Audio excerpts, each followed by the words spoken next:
किसी भी देश में गरीबी यूं ही नहीं बढ़ती, किसी भी देश में सरकारी सामानों की नीलामी यूं ही नहीं होती, और किसी भी देश में सार्वजनिक उपक्रम निजी हाथों में यूं ही नहीं सौंपे जाते। हर कोई जानता है कि देश की अर्थव्यवस्था पटरी से उतर जाए, देश को चलाने के लिए इतनी पूंजी सत्ता और सरकार के पास ना हो तो फिर वो क्या करेगी? एक के बाद एक सार्वजनिक उपक्रमों को बेचेगी, निजी हाथों में सौंपेगी, चाहे वो कौड़ियों के मोल ही क्यों ना। और शायद यही वजह है कि भारत में बेरोजगारी दर जो लगातार बढ़ रही है, उसमें भी जो बच्चे एजुकेटेड ही नहीं बल्कि हायर एजुकेशन के साथ मौजूद हैं, जो ग्रेजुएट कर चुके हैं, आप कल्पना कर पा रहे हैं कि इस देश में ग्रेजुएट लड़कों की अनएम्प्लॉयमेंट रेट क्या होगी? 42% 2017 में हुआ करती थी, लेकिन 2020 तक आते आते ये 64% तक पहुंच गई है। इस देश के भीतर में गरीबी बढ़ गई है।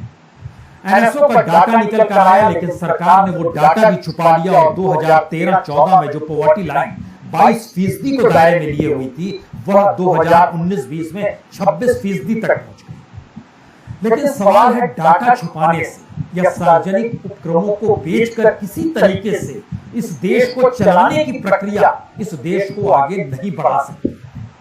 इसलिए आज हम शायद इस कंगाल अर्थव्यवस्था के ताबूत में जो सरकार एक आखिरी कील ठोकने जा रही है, हमें लगता है उसको लेकर अब सचेत हो जाएंगे। क्योंकि भारत के भीतर में जितने भी पीएसयूज हैं, उसमें आप बैंकों को भी जोड़ लीजिए।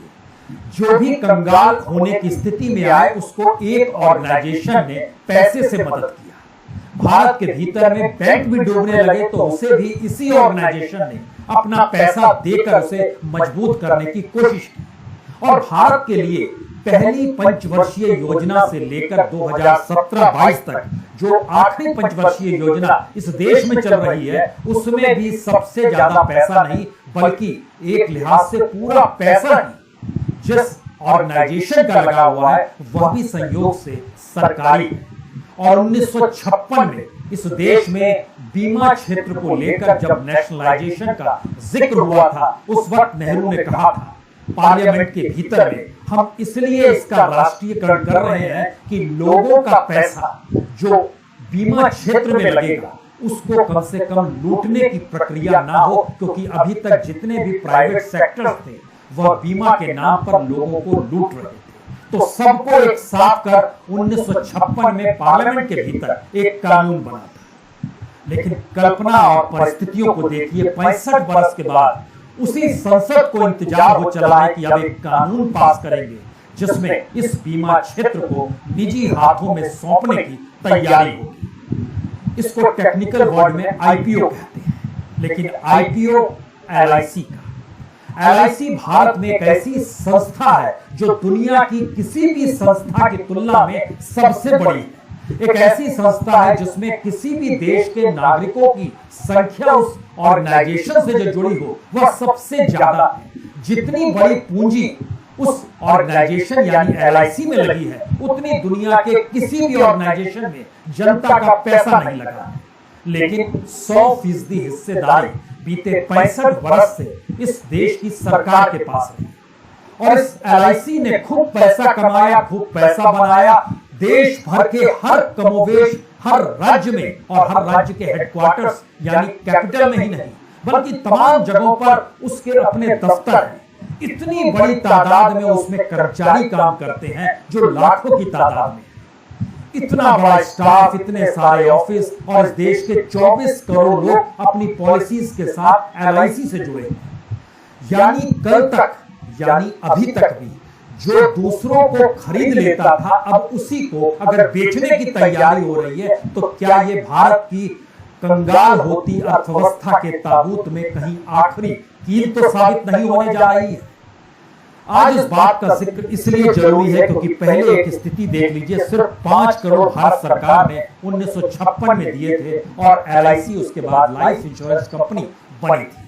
लेकिन उसके बाद से पहली योजना में ही 1956 से 61 के बीच में 18,400 करोड़ रुपए इस देश के लोगों ने एलआईसी में लगाए और एलआईसी ने वो पैसा भारत सरकार को दिया और भारत सरकार ने उसको अपनी पहली पंचवर्षीय योजना में लगाया। इस रफ्तार को जब आप समझना शुरू करेंगे तो 1997 से 2002 तक के बीच आते आते 1 लाख से पार हो गया 1,70,000 करोड़ रुपया। यह LIC का पैसा भारत के इंफ्रास्ट्रक्चर में लगा और वो LIC में पैसा जो आ रहा था वो अलग अलग लोग जो पॉलिसीज लेते थे उन्हीं का पैसा था। क्योंकि जब आप 100% हिस्सेदारी सरकार की होती है तो गारंटी सरकार लेती है, लेकिन जब निजी हाथों में वो चीजें जाएंगी तो फिर गारंटी सरकार की नहीं होगी और प्राइवेट सेक्टर की होगी। और इस देश के भीतर नहीं बल्कि दुनिया भर में प्राइवेट सेक्टर का पहला मंत्र है खुद मुनाफा कमाना, जनता को मुनाफा देना नहीं। तो बीमा का प्रीमियम और बीमा को लेकर जो पैसा दिया जाता है वह आने वाले वक्त में क्या होगा यह तो दूर की कोटी है। लेकिन जिस देश में 24 करोड़ लोग LIC से जुड़े और आखिरी पंचवर्षीय योजना 2017 से 2022 तक में जो पैसा लगा हुआ है वो 28,01,483 करोड़ है। सरकार को तय करना है, सरकार के मातहत ये संस्था चलती है, जनता इसमें पैसा देती है, उसके जरिए उसको जो भी बोनस मिलता है और जो भी मिलता है, क्योंकि बीमा क्षेत्र का मतलब ज्यादातर यही होता है कि मौत के बाद आपको बहुत सुविधाएं और पैसे के जरिए जो भी है आपको मिल जाएगा, लेकिन मौत नगण्य के बराबर है, वो दशमलव में आएगी और बाकी जो पैसा मिलता है इससे LIC फैलती फूलती चली गई। देश के कितने बड़े हिस्सों में वो काम कर रही है, कितनी बड़ी तादाद में वहां पर काम करने वाले लोग हैं, यह इससे समझ लीजिए कि 1,40,000 कर्मचारी। इससे समझ लीजिए कि उसमें जो एजेंट काम करते हैं उनकी तादाद भी तकरीबन 12 लाख के करीब है। इस देश के भीतर में उसके 2000 से ज्यादा ब्रांचेस हैं, 8 जोनल ऑफिस जो पूरे उसके एसेट हैं और सारी चीजें ये 36 लाख करोड़ की। उसका 25% हिस्सा IPO में आएगा। IPO का मतलब होता है वो शेयर बाजार में चला जाएगा। शेयर बाजार का मतलब ये होता है कि शुरुआत में उसको बड़ी तादाद में लोग खरीदेंगे, लेकिन उसके अगले वर्ष उसकी कीमत जब बढ़ेगी तो जो बड़ी कीमत देगा और जो कम कीमत में वो शेयर्स होंगे वह उसको बेचेगा और मुनाफा पालेगा। लेकिन ये बड़ी कीमत कौन खरीदेगा? जाहिर है पैसा किसके पास होगा?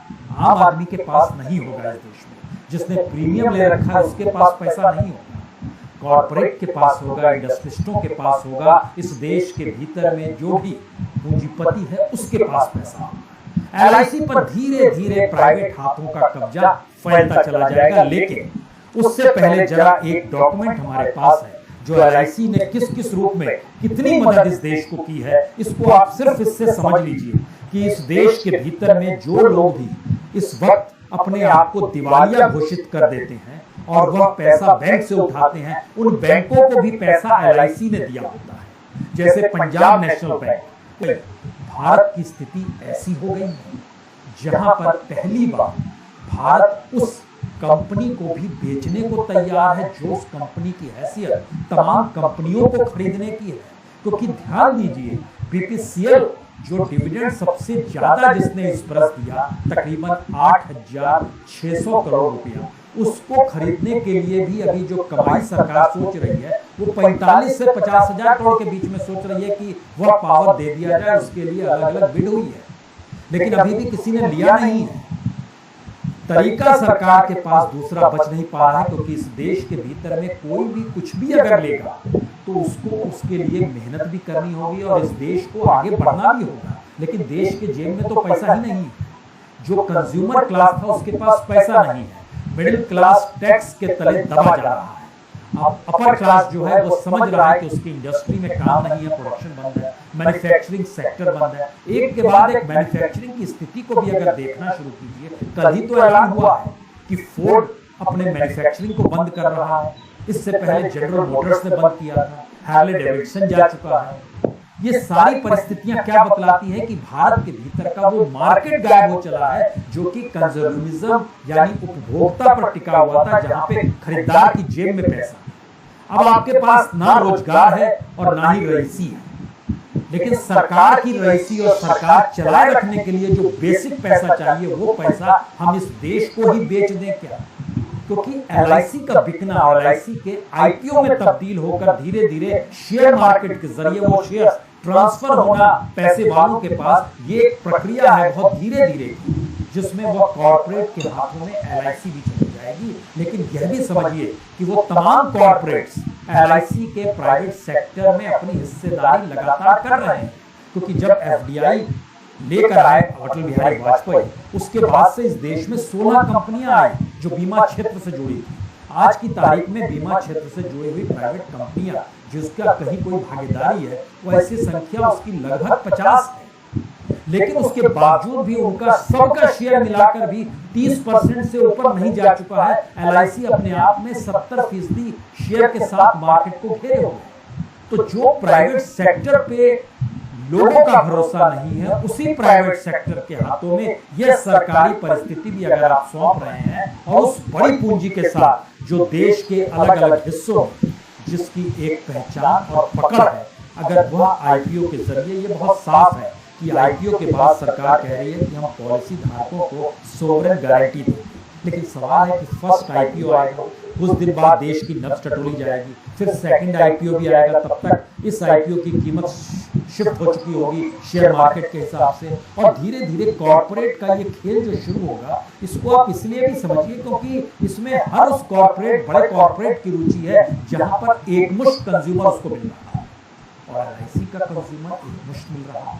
ये ठीक वैसे ही है जैसे इस देश में खत्म करने की स्थिति में एफसीआई को सरकार आई, जिस तरीके से राशन दुकान में भी सरकार चाहती है कि अब वह भी प्राइवेट हाथों में दे दिया जाए, सरकार डायरेक्ट पैसा ट्रांसफर करे और राशन दुकानों की जगह प्राइवेट सेक्टर जो है अब इस देश में अनाज बेचे, गेहूं चावल वही बेचे, हम नहीं देंगे राशन दुकान के जरिए। ये एक रिपोर्ट भी जो सरकार की है उसने भी यही बताया। इसके मतलब बहुत साफ है कि इस देश के भीतर की जो कंगाल परिस्थितियां हैं उसको किस रूप में सुदृढ़ किया जाए, इस इकोनॉमी को डेवलप कर पाने की स्थिति में मौजूदा सरकार नहीं आ पा रही है, या सरकार उस मुहाने पर जाकर खड़ी हो गई है। अगर वो डेवलप करने की सोचेगी तो शायद उसको अपने तौर तरीकों को बदलना होगा, गवर्नेंस, और अगर नहीं सोचेगी तो इसको चलाए रखना होगा किसी भी तरीके से। अगर उसके जहन में है कि 2024 तक सरकार हमारी है तो 2024 तक इस देश को कंगाल बनाएगा, अगर उसे लगता है नहीं हम 2024 में भी जीत जाएंगे,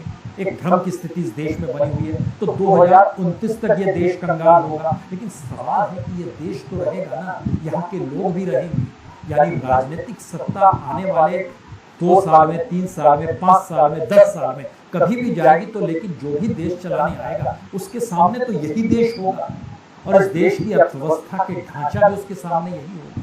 शायद इस परिकल्पना को समझिए कि जब भारत को आजादी मिली उसके बाद भारत की अर्थव्यवस्था बड़ी डामाडोल थी, उसको कैसे धीरे धीरे डेवलप किया जाए उसको लेकर पॉलिसी बनी, और प्लानिंग कमीशन ने इसी पर काम करना शुरू किया।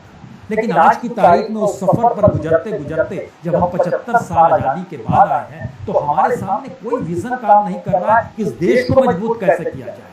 उल्टे इसका मसला यह है कि हमको कैसे इस देश से पैसा कमाया जाए, और उस पैसा कमाने की प्रक्रिया में राजनीतिक सत्ता भी बनी रहे, और कॉर्पोरेट इस देश को चलाने की प्रक्रिया में भी आ जाए, यानी सरकार तमाम जिम्मेदारियों से मुक्त हो जाए और हर चीज उस प्राइवेट सेक्टर के हाथ में आ जाए जो पहले अपना मुनाफा देखेगी, यानी कॉन्स्टिट्यूशन का वह शब्द भी गायब हो जाए जिसमें इस देश को एक वेलफेयर स्टेट के तौर पर देखा। तो क्या वाकई एलआईसी भारत की कंगाल होती अर्थव्यवस्था के ताबूत पर आखिरी कील साबित हो स्थिति होती है? सचेत बहुत